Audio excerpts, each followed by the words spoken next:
주님의 말씀이 생각나야 합니다. 다시 한 번 더 크게 해보시겠습니다. 주님의 말씀이 생각나야 합니다.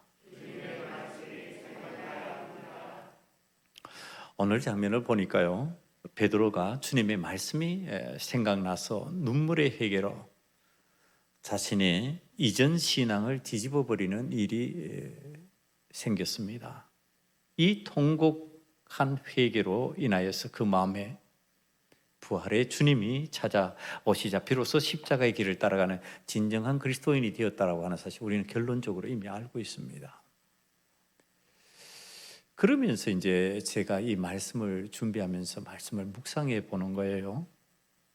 왜 신앙생활을 한다고 하면서, 왜 주님의 말씀을 듣기를 원하면서 우리가 주님의 말씀이 생각나지 않을까? 왜 주님의 말씀이 우리 머릿속에 늘 있지 않고 기억나지 않을까? 그 이유를 생각하다가요, 제가 가끔씩 흥미롭게 보는 TV 프로그램이 있는데 골목식당이라고 하는 프로그램이에요. 백종원 씨가 골목식당이 잘 운영되지 않는 곳을 찾아가지고 잘 운영될 수 있도록, 맛이 없는 음식점에 맛이 있도록 자기가 알고 있는 지식을 전달해주고 기술을 전수해주고 그 다음에 운영법을 전수해줘서 그 골목식당이 살아나게 하는 프로그램이죠. 이걸 제가 생각하게 됐습니다. 왜 그러냐면 이 골목식당 프로그램을 보면서요, 제가 느끼는 거예요. 이 골목식당에 소상공인들이 반응하는 두 가지 큰 유형이 있습니다. 첫 번째는요, 자신이 몰랐던 기술과 사업 운영 방식을 배우잖아요. 맛을 전해내고 싶었는데 도저히 그 좋은 맛이 안 나는 거예요. 그런데 백종원 씨가 가르쳐주면은 이상하게 맛이 좋아지는 거죠. 기꺼이 동의하고 참 신기하다고 그것에 대해서 놀라움을 표시합니다. 그리고 가게를 운영하는 방식을 가르쳐 주니까 이제 정상화되고 좋은 가게, 영업 이익을 남길 수 있는 가게가 되는 거죠. 자, 그렇게 되었을 때 그 사람들이 고마워하는 거예요. 감사해하는 거죠. 야, 참 고맙다. 어떻게 해서 나는 이렇게 맛을 내지 못했는데 맛이 날까? 야, 이렇게 하면은 이익이 남겠는데? 그러면서 열심히 최선을 다해서 이 백 선생이 가르쳐준 레시피대로 따라하는 거죠. 그대로 따라하는 거예요. 그러면서 그 맛을 잡아내는 거죠. 자기 걸로 만들어 버리는 거예요. 그리고 좀 더 나아간 사람들은 보면요, 그 맛에 더해가지고 또 새로운 더 좋은 맛을 낼 수 없을까 연구하는 거예요. 그러면서 성공하는 사람들이 보였어요. 두 번째 유형의 사람입니다. 이제 백 선생이 열심히 기술을 가르쳐주고 운영 방식을 가르쳐주잖아요. 처음에는 동의하는 것 같아요.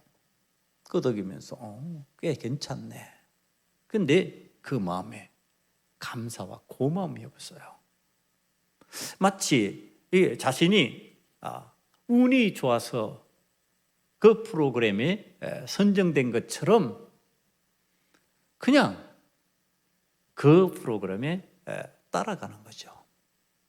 그러면서 이 정도의 맛을 낼 수 있다고, 그러면서 그 맛에 대해서 자기 나름대로의 느낌을 갖습니다. 그런데 시간이 조금 지나면요, 그 음식 맛이 없어져요. 다시 옛날로 돌아가요. 왜? 백 선생이 가르쳐 준 대로 안 하니까. 그 방식대로 안 하는 거예요.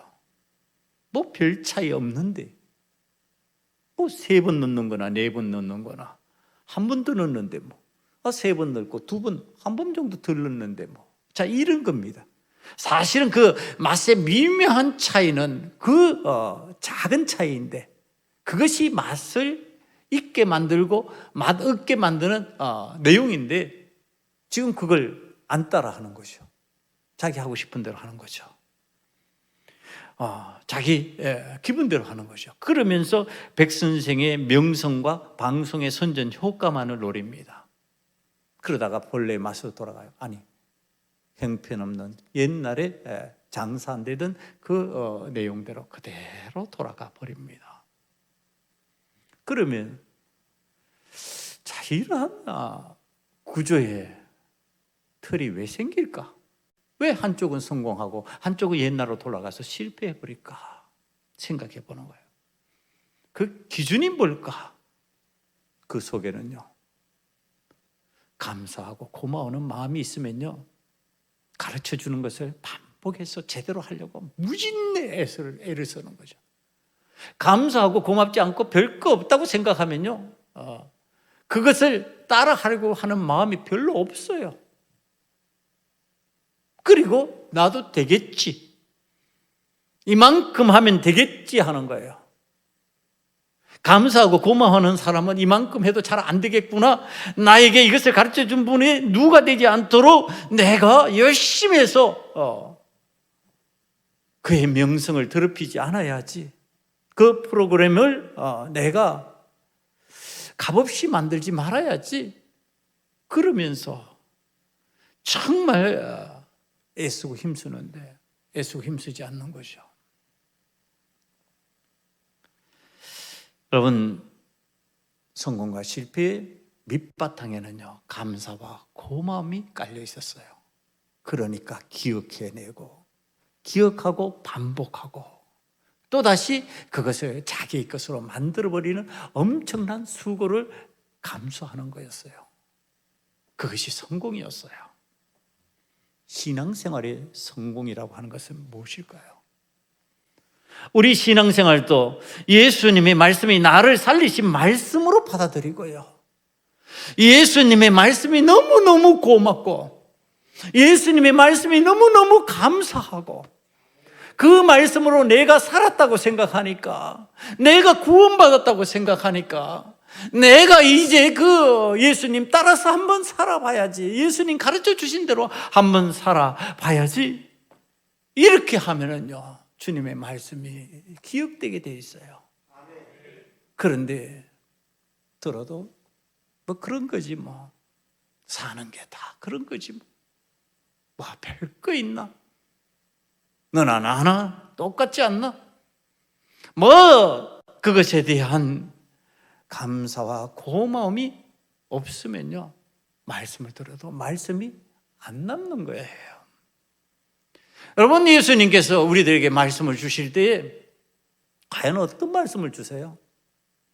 여러분, 예수님이 주시는 말씀은요, 생명의 말씀, 나를 살리기 위한 말씀을 주세요.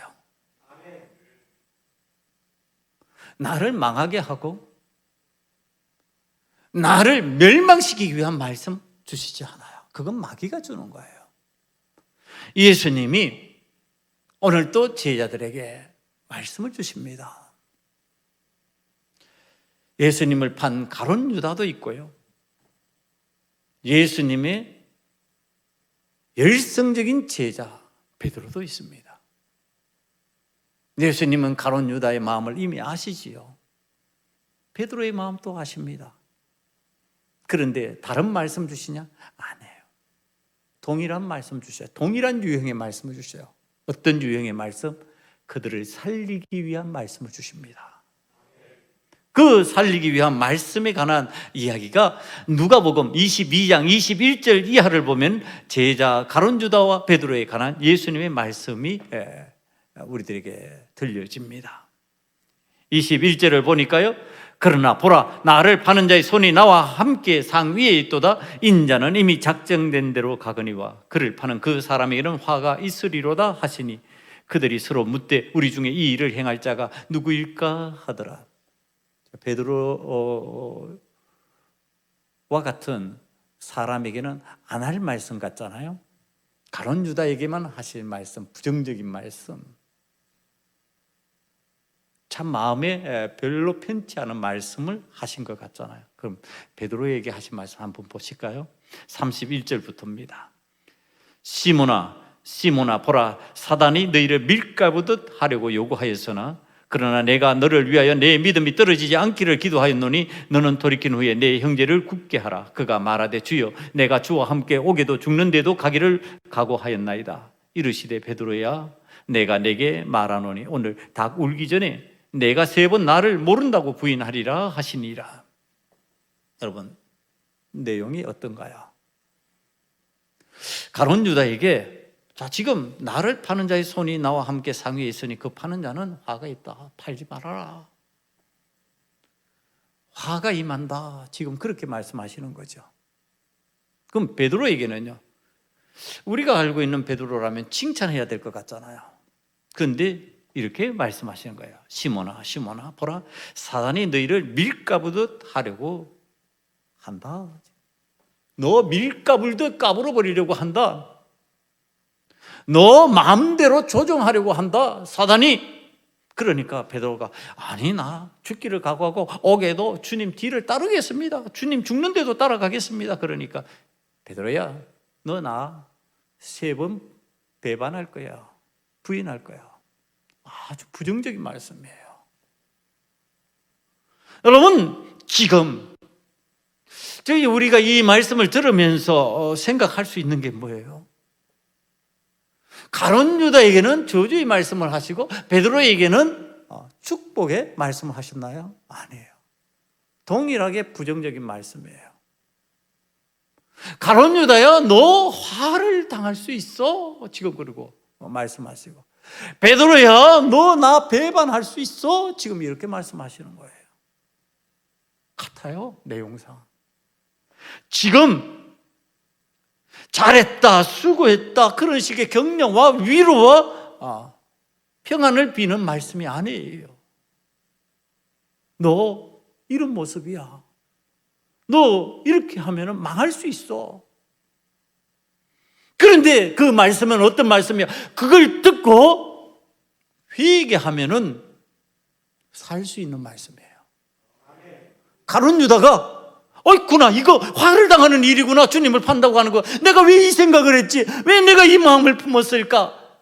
내가 왜 이런 마음으로 지금 나아가고 있을까? 주님께서 알고 계시네. 그리고 멈췄다면 그는 화를 당하지 않았을 거예요. 지금 그를 살리기 위한 주님의 말씀이에요. 그를 망하라고 지금 너 이렇게 반드시 될 것이야가 아니에요. 될 것이면 말씀하시지 않았겠죠.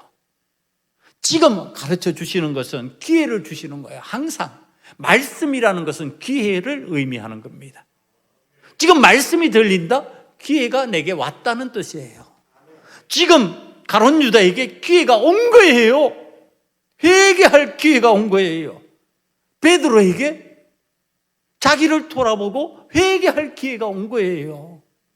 주님, 내 모습이 그 모습입니까?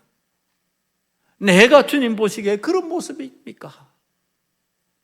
제가 회개합니다. 결단합니다. 하나님 앞에서 그와 같은 삶을 살지 않도록 내가 조심하겠습니다. 자, 이렇게 되기를 원하고 계시는 거예요. 그런데 가룟 유다 안 하죠. 자기 길 갑니다. 그냥 예수님 팔아버리는 그 길로 작정했기 때문에 그냥 나아갑니다. 주님의 말씀이 그의 머릿속에 없는 거예요. 주님의 말씀이 안 들어오는 거죠. 자, 근데 주님의 말씀이 들어왔던 제자 베드로가 지금 오늘 우리의 모습입니다. 오늘 우리가 예배 자리에 나왔다고 하는 것은 말씀을 듣기 위해서 나왔으니까, 자, 이 베드로의 상태를 우리가 더 잘 살펴봐야 돼요. 오늘 말씀대로 지금 베드로가 지금 억울해할 수 있는 어떤 상황이 되었잖아요. 내가 어떤 사람인데 사단이 밀가불듯 하게 당할 사람이요?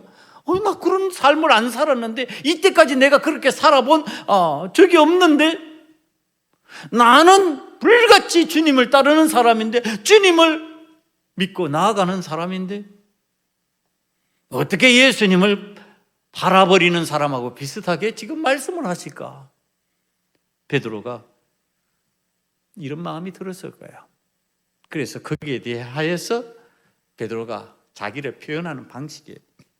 그런 마음을 표현하는 방식 어떻게 표현하냐면은 33절입니다. 내가 주와 함께 오게도 죽는데도 가기를 각오하였나이다.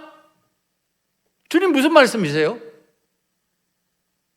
아니 주님, 제가 사단에게 밀가불듯하게 당한다고요? 아니 나 그렇지 않아요. 내가 주와 함께 오게도 죽는데도 가기를 각오하였나이다. 나 죽어도 그렇게 할 겁니다. 여러분, 이 헌신적인 말, 이 대단한 각오, 여러분 신앙에 자존심이 있는 이 말이잖아요. 이 말 들으면 우리 같으면 어떻게 해야 될까요? 그래, 베드로야, 넌 그런 사람이야. 넌 그럴 수 있을 거야. 자, 이게 우리의 방식이에요. 실상을 보지 않으면 항상 하는 방식이에요. 그래, 너는 그럴 수 있어. 그런 사람이 될 수 있어.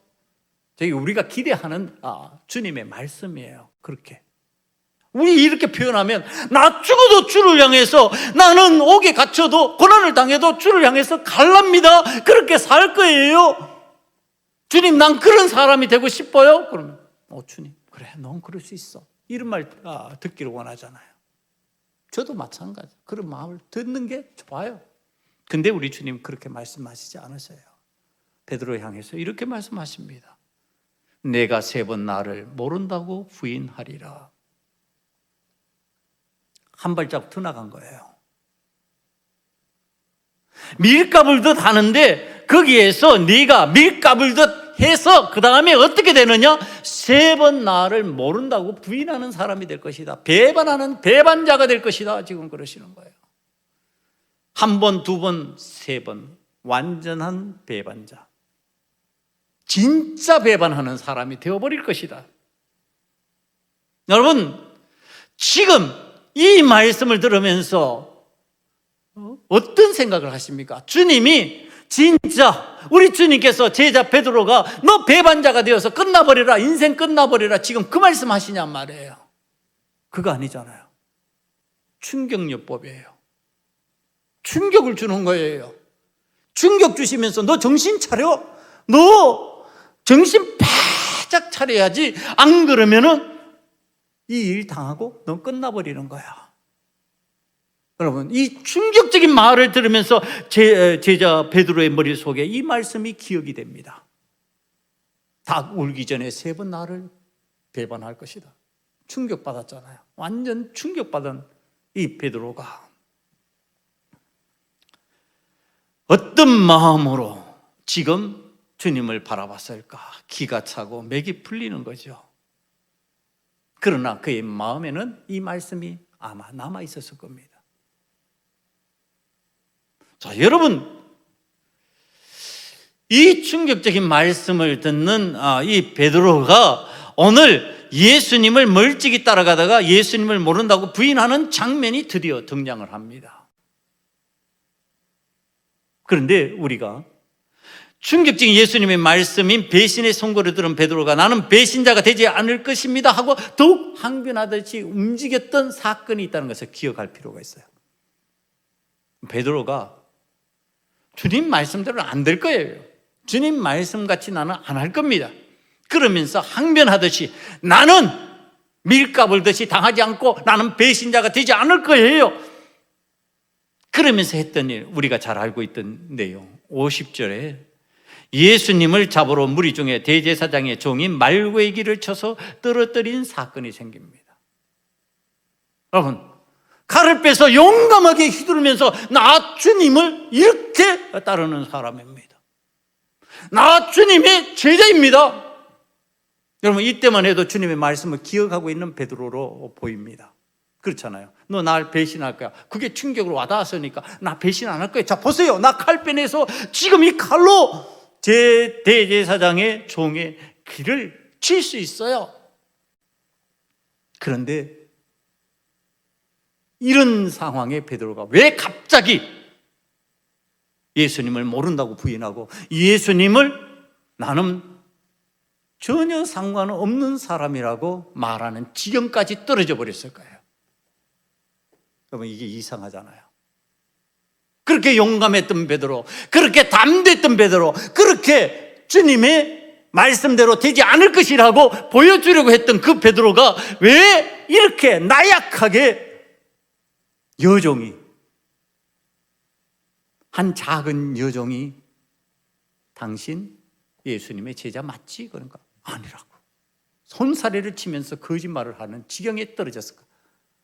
연이어서 3번 나는 절대 아니라고 그렇게 말하는 지경으로 떨어져 버렸을까? 자, 이 장면을 설교를 준비하면서 제가 생각하는 겁니다. 왜 이렇게 급속하게 믿음이 없는 사람처럼, 믿음이 그렇게 강한 사람이 믿음이 없는 사람의 모습으로 떨어져 버렸을까? 여러분, 우리의 마음하고 같은 경우들이 많아요. 그건 뭐냐면요, 베드로가 용감할 때는 이 마음이 있었어요. 예수님께서 그동안 보여주셨던 능력, 기적의 현장 나는 안다예요.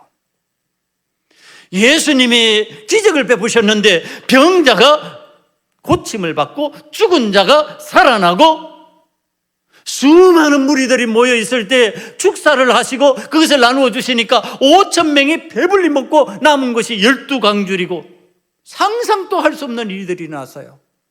굉장한 주님, 대단한 주님, 그 능력의 주님, 그 기적의 주님, 내가 알고 있는 주님이에요. 그런 주님으로 내가 바라보고 있는데 지금 주님이 잡혀가는 상황이 되잖아요. 그럼 자, 내가 그렇게 바라보고 있는 주님이 지금 어떻게 하실 것 같아요? 이전에 기적을 나타내시고 이전에 능력을 베푸시고 이전에 그 놀라운 일을 행하시던 우리 주님 같으면은 내가 바라보던, 내가 기대하던, 내가 생각하던 그 주님이라면은 지금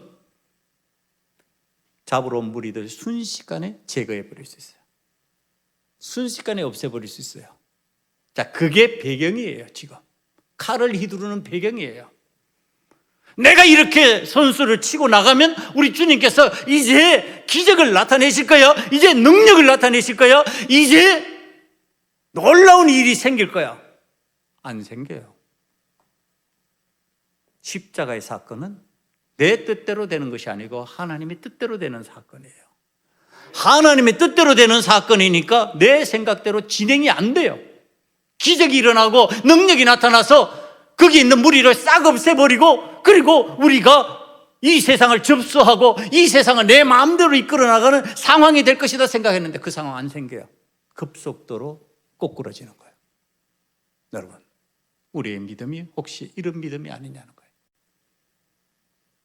우리의 믿음이라고 하는 것 대전제가 뭐냐 하면은 내가 기대하는 대로 기적이 일어날 것이고 내가 원하는 상황대로 능력이 나타날 것이고 내가 원하는 대로 주님 그렇게 이때까지 봐왔으니까, 그런 주님 내가 만나왔으니까 그런 일이 내게 생겨날 것이니까 난 그럼 용감할 수 있어, 이거 아니냔 말이에요. 여러분, 그런데 기적이 일어나냔 말이에요. 그거는 내가 원하는 기적이지, 내가 원하는 능력이지, 하나님께서 베푸시고자 하시는 기적, 하나님께서 베푸시고자 하시는 능력이 아니라는 얘기를 하는 겁니다. 내 기대치를 채워주는 거. 오늘 또 우리는 그런 능력을 기대하잖아요. 내가 살아가면서 내 살아가는 환경에서 내가 원하는 방식대로 되어버리는 그런 기적을 원하고 그런 능력이 나타나기를 원하는 현장에 주님은 십자가를 지는 길로 가시면서 전혀 그런 능력을 나타내시지 않아요. 이때 우리가 어떻게 된다고요? 거꾸로 진다고요. 이때 우리가 어떤 모습이 된다고요? 주님 모른다고 부인해버린다고요.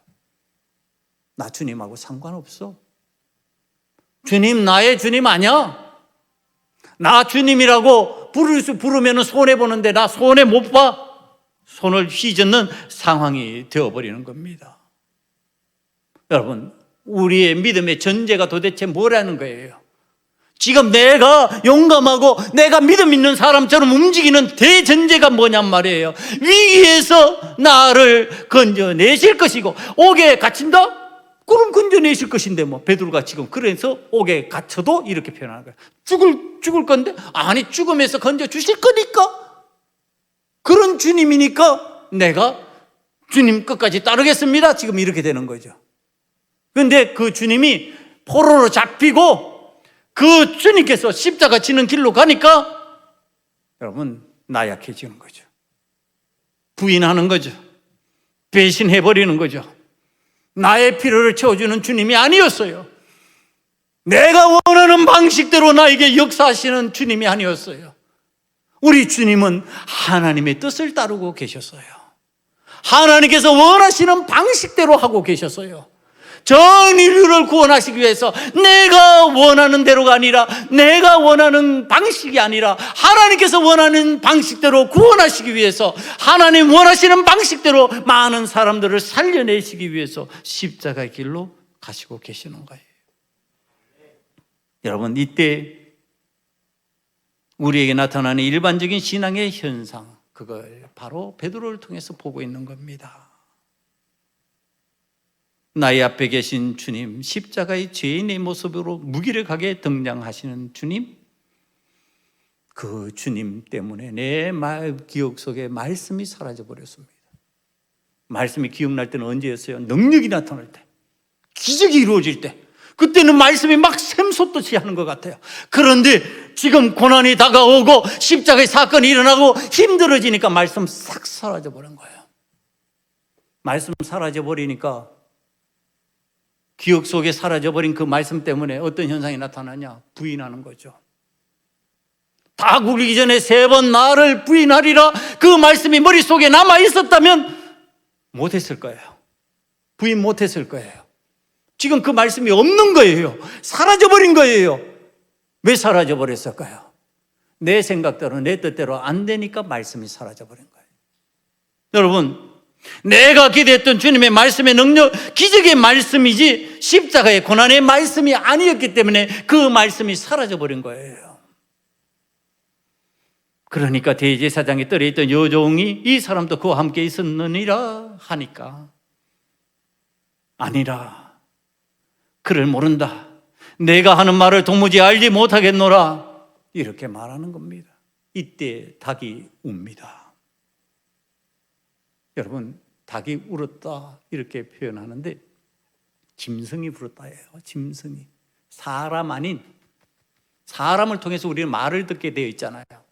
근데 지금 짐승을 통해서 베드로가 듣는 거예요. 주님의 말씀을 듣는 거예요.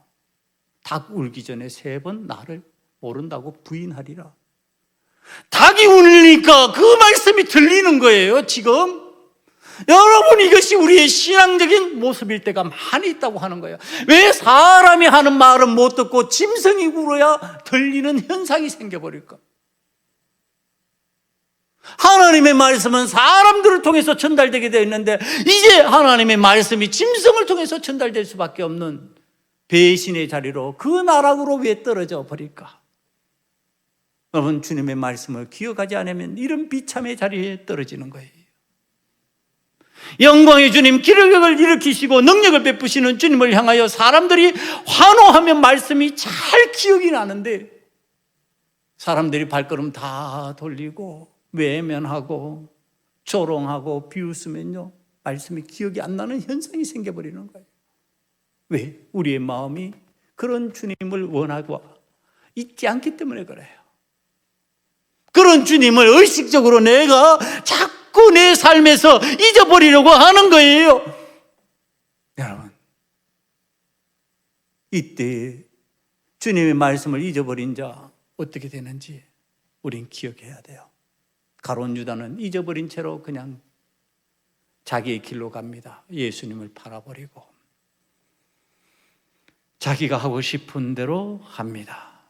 그랬더니 마태복음 27장 3절 이하를 보면요, 그때 예수를 판 유다가 그의 정죄됨을 보고 스스로 뉘우쳐 그 은 30을 대제사장들과 장로들에게 도로 갖다 주며 이르되 내가 무죄한 피를 팔고 죄를 범하였도다 하니 그들이 이르되 그것이 우리에게 무슨 상관이냐 내가 당하라 하거늘 유다가 은을 성소에 던져놓고 물러가서 스스로 목매어 죽은지라. 여러분, 이게 뭔 것 같아요? 목매어 죽은 게 뭔 것 같아요? 후회예요. 여러분, 이건 회개가 아니에요. 후회하고 있는 거예요. 내가 했던 일을 후회하고 있는 거예요.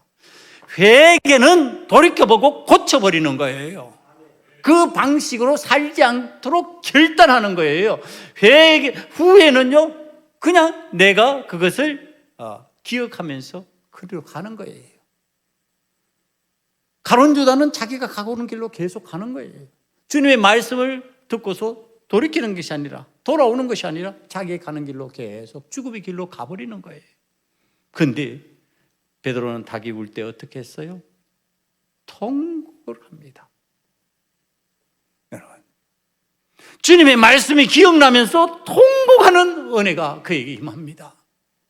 여러분, 예수님이 지금 충격적인 말씀을 주셨던 게 그것이 지금 다시 생각났어요. 닭이 울므로, 짐승이 울므로 기억이 났어요. 그랬더니 회개하는 역사가 나타났어요. 그러면 통곡이라고 하는 것은 회개하는 거예요. 내가 하나님 앞에서 죄를 범하였나이다. 우리 주님을 배신하는 죄를 범하였나이다. 우리 주님께서 원하시는 방식대로 내가 하지 못하고 결국은 내가 원하는 방식대로 주님 바라보다가 주님 말씀 내가 소홀히 여기고 잊어버렸다가 내가 죄를 범하였나이다. 여러분, 말씀이 다시 기억이 나면요, 회개의 역사가 대부분 임합니다. 왜 그럴까요? 말씀이 기억 안 난다는 것은요, 말씀대로 안 산다는 얘기를 하는 거예요. 그런데 말씀이 기억이 났어요? 그럼 어떻게 돼요? 그 말씀대로 안 산 나를 돌아보는 거죠. 말씀대로 안 산 나를 돌아보는 순간에 내가 할 수 있는 게 뭐예요? 회개죠. 말씀이 기억나면요, 회개의 은혜가 임합니다. 이 회개의 은혜가 임하면요, 그 말씀으로 인하여서 내가 다시 살아나는 역사가 나타납니다. 그것이 베드로에게는 임하였습니다. 누가복음 4장 12절 이하의 베드로에 관한 이야기입니다. 여기에 우리 주님이 부활하셨다는 소리를 듣고 베드로가 무덤으로 그 현장을 확인하러 갑니다. 주님 만나러 다시 가는 거죠. 이게 베드로의 모습입니다. 회개했기 때문에, 말씀이 기억나서 회개하고 그 마음을 하나님 앞에서 돌이켰기 때문에 그는 지금 주님에게로 달려갈 수 있는 사람이 된 겁니다. 이 베드로가 주님을 다시 만나고 그가 주님의 사람으로 마지막까지 남게 됩니다. 12 제자 중에 하나로 남고 사도가 되고 주님의 십자가 길을 감당하는 사람이 되고, 그리고 끝내는 주님과 같은 방법으로 십자가에 죽음을 당했다고 하는 유명한 일화를 남깁니다. 여러분, 오늘 우린 영광의 주님, 기적을 일으키고 능력을 나타내시는 주님만 바라보다가 십자가의 고난 가운데 나타나시는 주님을 만나면 말씀을 잃어버릴 때가 있습니다. 잊어버리는 게 아니라 내 머릿속에서 싹 없어져 버리는 거예요. 그러나 우리의 주변 환경을 보다가요, 갑자기 그 말씀이 내한테 부딪혀 오는 거예요. 닭이라고 하는 짐승을 통해서, 아니면 사람을 통해서, 아니면은 내게 다가온 상황 때문에 고난 가운데서, 아니면 어떤 여러 가지 일들을 경험하면서 그때 문득 주님의 말씀이 떠오르는 거예요. 여러분, 그때 우리는 대부분 그 말씀을 어떻게 받아야 될까요? 하나님 앞에서 회개함으로 받아야 돼요. 그리고 그 말씀을 받고서 감사하고 고마워해야 돼요. 그러면은 우리는 제자 베드로 같이 마지막까지 주님이 원하시는 삶을 살 수 있고, 그리스도인으로서 승리하는 자가 될 수 있고, 하나님의 영광을 체험하는 사람이 될 수 있어요. 하나님의 말씀이 기억나지 않으면 안 돼요. 사랑하는 소금언약교회 성도 여러분, 하나님 말씀이 항상 기억이 나고 그 말씀으로 인해서 감사하고 고마워하면서 믿음 생활 잘함으로 인해서 베드로같이 하나님 앞에서 마지막까지 쓰임받는 은혜의 자녀들, 믿음의 자녀들, 승리의 자녀들 다 되시기를 간절히 축원합니다. 기도하시겠습니다. 이 시간에 우리 다 함께 하나님 앞에 한 마음으로 한번 기도하기를 원합니다. 주님의 말씀이 생각나게 해 주시옵소서. 주님의 말씀을 따르는 자가 되게 하시옵소서. 주님께서 우리에게 기억나게 하시는 은혜를 베푸실 때 회개하는 자가 되게 하시옵소서. 오늘 들은 말씀을 가슴에 간직하면서 이 시간에 하나님 앞에 다 같이 잠시 기도드리겠습니다. 아버지 하나님, 주의 말씀을 가슴에 간직하고 기억하기를 원합니다. 주의 말씀대로 사는 자가 되기를 원합니다. 내 마음대로 내가 원하는 기적을, 내가 원하는 아버지의 만족을 취하기 위하여서 아버님의 주님 바라보지 않게 만들어주시고, 이제는 주님의 말씀을 가슴에 간직하고 아버지 하나님 환경과 상황과 조건 가운데서 하나님 주님을 찾는 자가 되고 주님의 말씀을 붙들고 회개하는 자가 되고 주님의 말씀에 의하여 승리하는 자가 되고 주여 말씀의 은혜가 임하게 만들어 주시옵소서. 이제 말씀으로 인해서 기뻐하며 감사할 수 있는 자가 다 되게 만들어 주시옵소서. 아버지 하나님, 오늘 주님의 말씀이 생각나야 된다고 가르쳐 주신 대로 주님의 말씀을 늘 생각할 수 있는 자가 되기를 원합니다. 아버지 하나님, 우리의 삶에 주님의 말씀을 들음으로 감사와 기쁨이 넘치기를 원합니다. 주님의 말씀을 듣고 감사하면서 기뻐하면서 살아가는 우리의 삶이 될 때 그곳에 나타나는 놀라운 기적의 역사, 생명의 역사, 부활의 역사 우리들이 체험하게 만들어 주시옵소서. 낙심하고 자기의 길로 가지 않기를 원합니다. 아버지의 절망에 빠져서 자기가 원하는 대로 되기를 원하는 자가 되지 않도록 주여 주님 원하시는 주님의 사람 되게 만들어 주시옵소서. 예수님 이름으로 감사하며 기도드리옵나이다. 아멘.